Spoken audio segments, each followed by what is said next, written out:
الحمد لله رب العالمين، والصلاة والسلام على رسوله الكريم وعلى آله وأصحابه أجمعين، ومن اهتدى بهديه واستنى بسنته إلى يوم الدين. أما بعد، السلام عليكم ورحمة الله وبركاته. بإذن الله سبحانه وتعالى این حلقه چلوم یا که چهلوم از آموزش کلمة التوحید، کلمة الطیبه، کلمة الصدق، لا اله الا الله محمد رسول الله می باشد که معنیش نیست معبودی بر حق بجز الله و محمد صلوات الله ربی و سلامه علیه بنده و رسول الله هستند. پس در این حلقه هم موضوع ما در شرح و توضیح و بیان باقی مانده از مسائلی که تعلق به شرط سومی صحت لا اله الا الله دارد که این صدق است. ما در حلقه گذشته به شما بیان نمودیم که صدق احوال مردم با همراهی صدق نسبت توحید 6 نمود است. نمود اول این است که کسانی هستند که با زبانشان و با باطنشان و با عملشان تصدیق کرده اند و صدق را عمل نمودند که اینها مؤمنانند، و این چنین کسانی هستند که با ظاهرشان تصدیق کرده اند اما با باطنشان دروغ شماریده اند و تکذیب کرده اند. و قسم سوم کسانی هستند که با ظاهر و باطن تصدیق نموده اند اما با عمل تکذیب نموده اند، عملشان ضد تصدیقشان برآمده است. و کسانی هستند که با باطنشان تصدیق نموده اند اما با ظاهرشان تکذیب نموده اند. و این چنین ششمش که پنجمش رو بیان کردیم کسانی هستند که اونها با ظاهر و باطن گمان میکنند که تصدیق کرده اند اما عملی انجام داده اند که این تصدیقشان را شکسته است، که این البته انجام دادن نواقض الاسلام است. بارک الله فیکم. و این چنین به شما بیان نمودیم که در حقیقت فرق بین صدق و تصدیق چیست و مقصد ما در مسئله شرط لا اله الا الله کدام این است که ما بیان کردیم صدق قلبی و ملزمش زبانی است. بارک الله فیکم. و در این حلقه چهلم دو سه مسئله آخرینه که باقی مانده در مسئله صدق است به شما صحبت خواهیم نمود. مسئله امروزه اولش این است که امورهای یا عملهای یا چیزهایی که صدق را نابود می کند، چیزهایی که صدق را می شکند. اولین چیزی که اولین امری که صدق انسان مؤمن را نابود می کند، می شکند، این انجام دادن یا که واقع شدن یا که مرتکب شدن به نواقض اسلام است که انسان را، صاحبش را از ملت اسلام از ملت اسلام بیرون به ملت کفر می کند. به مانند شرک، انجام دادن شرک در عبادت یا که شرک در حکم، به مانند حکم بغیر ما انزل الله کردن، یا که تشریع، یا که حلال دانستن چیزهای حرام یا که حرام دانستن چیزهای حلال، یا که شرک در طاعت یا که در تحاکم، همه این نمود صدق انسان را می شکند و نابود می کند و اصل صدق را نابود می کند. وقتی که اصل صدق نابود شد، انسان از ملت اسلام بیرون می شود و کافر خواهد شد، زیرا اصل صدق که این صدق قولی القلبی هست و این چون اقرارش با زبان و تصدیق هست، وقتی که نابود شد، شرط لا اله الا الله، شرط کلمه توحید نابود می گردد و انسان کافر خواهد شد. و دومین نمودی چیزی که صدق را می شکند و نابود می کند، این همان است که انجام دادن یک فعلی که دلالت کننده به تکذیب باشد. یعنی یک انسان خود را مسلمان بگوید و بعد از این یک عملی را انجام بدهد که این عملش به ما نشان بدهد که گفته شهادت لا اله الا الله و صدقی که دارد دروغ است. یعنی به عمل نشان بدهد که صدق ندارد، به عملش دینش را دروغ شمارد. اینها به مانند کسانی که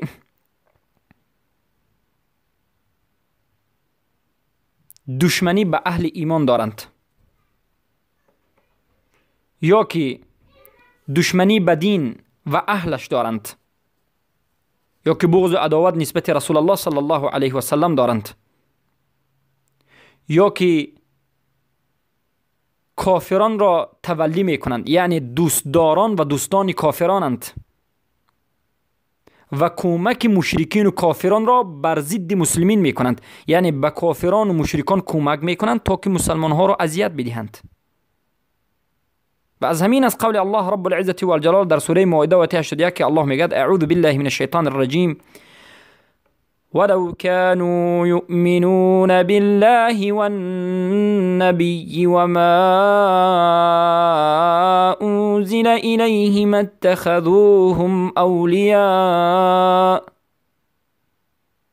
اگر اینها به الله و به نبیش رسولش محمد صلی الله علیه و سلم و آن چیزی که به این رسول الله نازل شده است، یعنی قرآن، مؤمن می بودند و ایمان آورده می بودند، هیچگاه کافر و مشرک را اولیای خود، دوست خود قرار نمی گرفتند. یعنی کسی که به الله و رسولش و به کتابش ایمان آورده است، هیچگاه در حالت مؤمنیش کافر و مشرک را دوست خود نمی گیرد و بر ضد مسلمان به اونها دوستی نمی کند. پس این دومین نمود بود. سومین نمود شکننده صدق این ممتنع از شریعت است. ممتنع یعنی که کسی که خودش را از شریعت عمل کردن یا که انجام احکام شریعت باز می دارد، به مانند ترک کننده عملهای شرعی، تارک الاعمال میگن، یعنی کسی که تماما عملی خیری را انجام ندهد، یا که تارک الصلات، یا که ترک کننده باقی مانده از فرایض‌های و شرایع اسلام. این چنین عملها هم شکننده صدق است، اصل صدق است، البته کفر است. الله رب العزة والجلال در سوره النور آیه 47 میگوید ويقولون آمنا بالله وبالرسول وأطعنا ثم يتولى فريق منهم من بعد ذلك وما أولئك بالمؤمنين. یک عده وجود دارند از مردم، یک عده مردم، یک گروه از مردم میگویند که ما ایمان به الله آوردیم، ایمان به رسول الله آوردیم و اطاعت الله و رسولش را میکنیم، و بعد از یک وقت میبینید که یتولی فریق منهم، یک فرقه از این گروه روی میگردانند از دین. بعد از اینکه ایمان آورده بودند، بعد از اینکه ما ایمان آوردیم مؤمنیم گفتند، بعد از این روی میگردانند. یتولی یعنی روی گرداندن معناش این است که یتولى معناش این است که به زبان میگن که ایمان آوردیم اما هیچ گفته های شریعت را انجام نمیدهند، نه به نهیش و نه به امرش، نه به اصولش، نه به فروعش. الله میگه که و ما اولئک بالمؤمنین، اینها مؤمنان نیستند، اینها مسلمانان نیستند. پس اینها کسانی هستند که سخن گفته اشان را به عمل تصدیق نکردند. به زبان گفتند که ایمان آوردیم اما به عمل تصدیق نکردند. پس عمل این ملزمات صدق است. حالا ما بیان میکنیم که چی چیز لازم است که با همراهی صدق باشد. ما از کجا میفهمیم که یک انسان صدق دارد یا ندارد؟ این عمل است. پس کسی که عمل را انجام نمیدهد وصف منتفع به کلمه توحید، یعنی وصف فایده گرفته از کلمه توحید را به اون داده نمی شود. کسی که عمل ندارد از این کلمه توحیدی که گفته است هیچ فایده نمی گیرد. و البته به شما در حلقه های گذشته که بیان نمودیم یا که سخن اهل علم را به شما بیان نمودیم در مسئله صدق که چی می گفتند، و یکی از این سخن ها این بود که سخن زید ابن اسلم بود که می گفت لابد ان تعمل عملا تصدق به ایمانک. ضرور است که تو یک عملی را انجام بدهی که یک عملی را عمل بکنی که با این عملت ایمانت را تصدیق بکنی. یعنی عمل ایمان را تصدیق میکند. وقتی که ایمان را به زبان گفتید باید به عمل تصدیق بکنید. وقتی که عمل نکردید ایمان وجود ندارد. چه خیلی که را گفتیم به شما سوره نور آیه 47.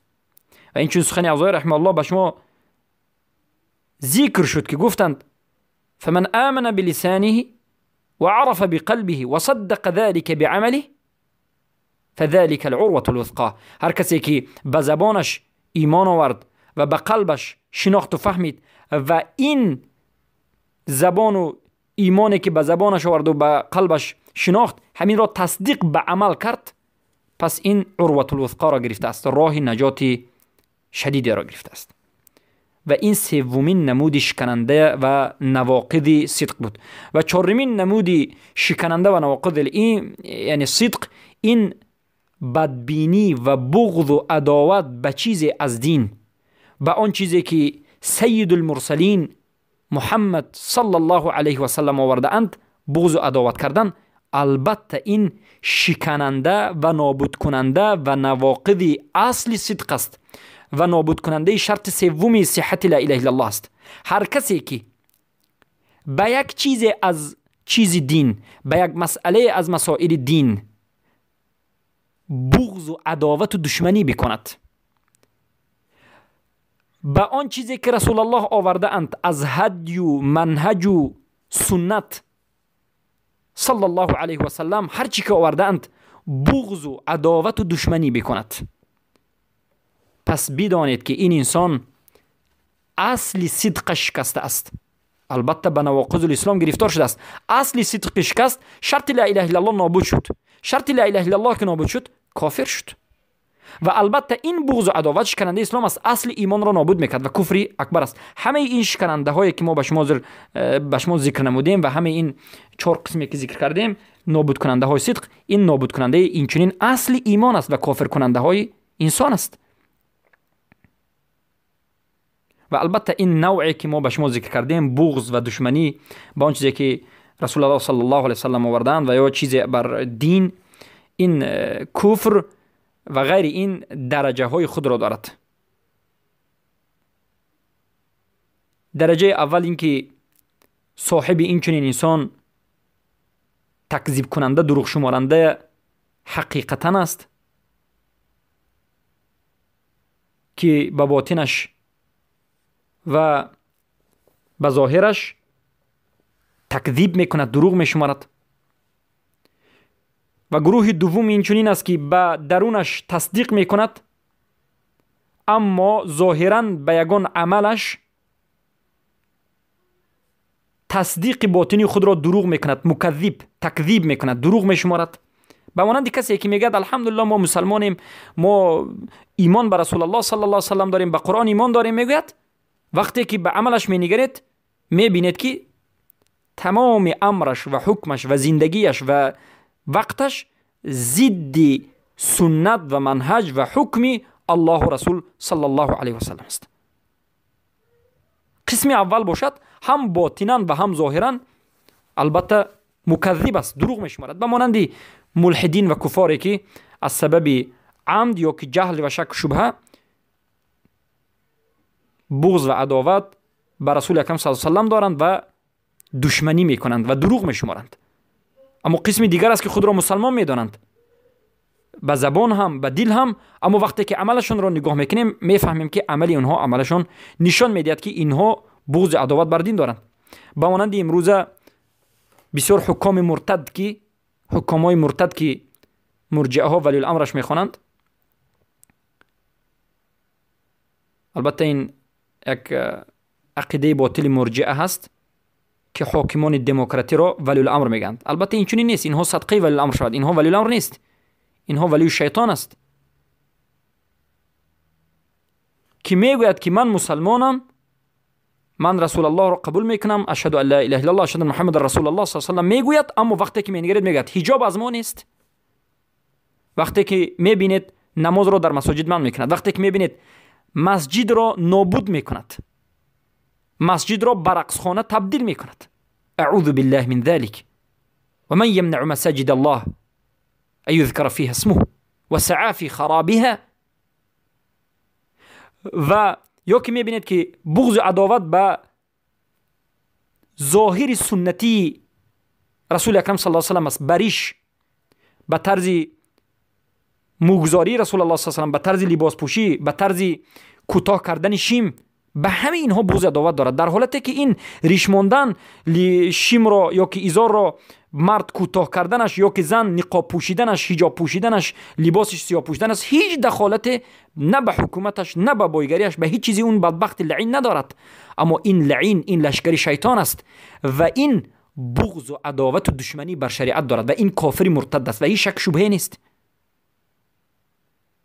پس این یک نمود دیگرش. و نمود دیگری این دشمنی و بغض و عداوت این است که یا که فعلش دلالت به تکذیب عملی می کند. مثلا یک کس یک عمل را انجام بدهد که این عملش نشان بدهد که صاحب همین عمل مکذب است، یعنی دروغ شمارنده است و تصدیقش دروغ است.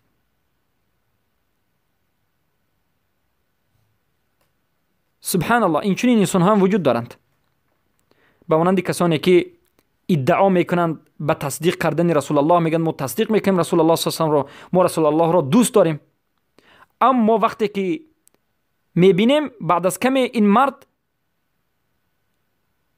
استهزاء به رسول الله صلی الله علیه و سلم میکند و قدر ندانی رسول الله صلی الله علیه و سلم میکند و نابینایی و بی احترامی به سنت رسول الله صلی الله علیه و سلم و به سیرتش و به جهادش صلی الله علیه و سلم میکند، یا قصدن جدی یا که از باب هزل شوخی. در هر دو حالت هم این کفر است و صاحبش کافر میشد، برای آنکه شریعت اسلام هزل شوخی را نمیبردارد. پس هر کسی که این چنین عمل را انجام داد، در حقیقت این انسان همچون یک انسانی دروغ شمارنده دین و همچون مکذب دین شماریده می شود و با این عملش فهمیده می شود که این انسان تصدیقش نابود شد، تصدیقی که داشت نابود شد. بارک الله فیکم. زیرا که هر کسی که میگوید که من صدق دارم و تصدیق کرده ام، به اون میگوییم که البته از بزرگترین لوازمات تصدیق، از ضروریات تصدیق، این انقیاد است، پا برجا بودن به عمل است و عمل را انجام دادن است و بزرگ شماریدن الله و رسول دینش است و اکرام و احترام است. البته اکرام و احترام الله، رسولش، دینش. مقتضای صدق، مقتضا و معنای صدق انمین طاعت الله، انقیاد بر الله، بر رسولش و ایمان و تعظیم و بزرگشماری، انمین است، انمین صدق است. برای همین ابوبکر را رضی الله عنه را لقب به صدق داده شد، صدیق. این فقط یک مجردی، به خاطر یک مجردی تصدیق کردن ابوبکر صدیق نبود، به خاطر فقط ابوبکر پیامبر صلی الله علیه و آله را فقط تصدیق کردند، به خاطر همین ابوبکر را تصدیق کردنش فقط صدیق نگفتند، بلکه ابوبکر صدیق با وجود پیامبر را تصدیق کردنش اینچنین در پهلویش مقارن عمل را انجام داد که این عملش دلالت کننده به صدقش بود، دلالت به تصدیق کردنش بود و خاکسار و خضوع و ذلت را در نزد شریعت و به الله و رسولش نشان داد و انقیاد داشت و شریعت را و شرع الله را بزرگ شمارید. سبحان الله، امروز چقدر بسیارند کسانی که میگویند لا اله الا الله، در حالت میبینید که این دروغ شمارنده دین است و هیچ تصدیق در حقیقت شریعت را ننموده است. سبحان الله، خود نظر بکنید چقدر انسان ها لا اله الا الله میگویند. وقتی که نظر میکنید در زندگیش و به عقیده اش و رفتارش، بعد میبینید که به حقیقت امر موافق نیست و دروغ شمارنده لا اله الا الله است، صدقش را به عملش دروغ شمارده است. برای همین علما میگن هدایت یافتگان اینها کمند و قلیل من عبادی الشکور. چخیلی که علمای اهل سنت و الجماعت میگن همیشه در قرآن و سنت ذکر شده است که اهل هدایت و اهل حق کمند، طائفه اند و دنیا همیشه گمراهان، مبتدعان، کافران زیاد است، در دنیا زیاد است. پس چقدر انسان‌های زیاد هستند که لا اله الا الله میگن، در حقیقت میبینید از جانب دیگر که دروغ شمارنده لا اله الا الله است و هیچ صدقی در حقیقت ندارد. میبینید که کفر را انجام داده است، به مانند پرستندگان قبور، عباد القبور. امروز چقدر عباد القبور، قبر پرستان لا اله الا الله میگن و بعد از یک کمی میبینید که در گرد قبر طواف دارند. رافضه هم لا اله الا الله میگن، در گرد قبر طواف دارد. صوفی های قبر پرستان هم لا اله الا الله میگن و در گرد قبر طواف میکنند. یا به مانند تحاکم کنندگان به طاغوت، کسانی که مسئله ها و مشکلی خود را در نزد طاغوت حل میکنند و به شریعت سرخم نمی کنند، سود خود را به شریعت نمیارند، بلکه سود خود، مشکلی خود را به حکم طاغوت و بندگان مفلس کفار به حکم آنها مسائل خود را حل میکنند. یا که از شریعت الله روی میگردانند، اعراض میکنند، یا که موده و دوستی و محبت به کفار میکنند. حتی بعضی انسان ها امروز وجود دارد که با کفار دوستی میکند و همان قدر دوستی کرده است که هر کسی که کافر را بد میبیند، این همون انسان را بد میبیند. شما تأمل بکنید سخن من را که امروز بعضی از انسان های هستند که میگن لا اله الا الله، میگن که من مسلمانم، اما هر کسی که کافر را بد میگوید همون را بد میگن. میگن کافر را بد نگو، کافر را کافر نگو، کافر را به غیر نامش میگذارند. میگن این کافر را کافر نگوید، دیگر چیز بگید، بلکه بگوید اینها دیگرانند. کافر نگوید، اینها دیگران. ما مسلمان، اینها دیگران. ما مسلمان، اینها بدین. ما مسلمان، اینها صاحبان دینی آسمانی و به نزدیکی کردن این دین ها، تقارب الادیان کوشش میکنند و کوشش میکنند که با همراهی اونها با یک دولتی، در یک دولت دموکراتی کفری زندگی بکنند، حوار بکنند، همراه باشند، تقریب بجویند. و باید دانسته شود که همه این عملها دینش را فاسد کرده است و ایمانش را شکسته است و اسلامش را باطل کرده است و توحیدش را دروغ کرده است و کذب توحیده. سبحان الله. و انمین نمودهایی که به شما ذکر نمودیم، اینها همه اش شکننده ها و نابود کننده های و نواقض الصدق است که این 4 نمود را به شما ذکر نمودیم. بارک الله فیکم. پس این بود حلقه امروزه و من فکر میکنم که یک حلقه دیگر در مسئله صدق باید صحبت بکنیم. چرا بعضی از مسائل نسبت صدق هم وجود دارد، به مانند آن چیزهایی که با همراهی صدق بودنش ضرور است و صدق به این چیزها به وجود نمیاد. این را به زبان عربی میگن لوازم الصدق، چیزهایی که لوازم الصدق است و طلبات صدق و علاقه صدق به بقیه شروط شرطهایی که هست. البته این موضوعهای بیناد مهم است. فرق بین صدق و یقین و متعلق صدق و البته کمی صحبت باید در وصف اتصاف صفت دادن الله به صدق و یک کمی در مسئله عقیده مرجئه، کرامی، جهمی در مسئله صدق و ایمان.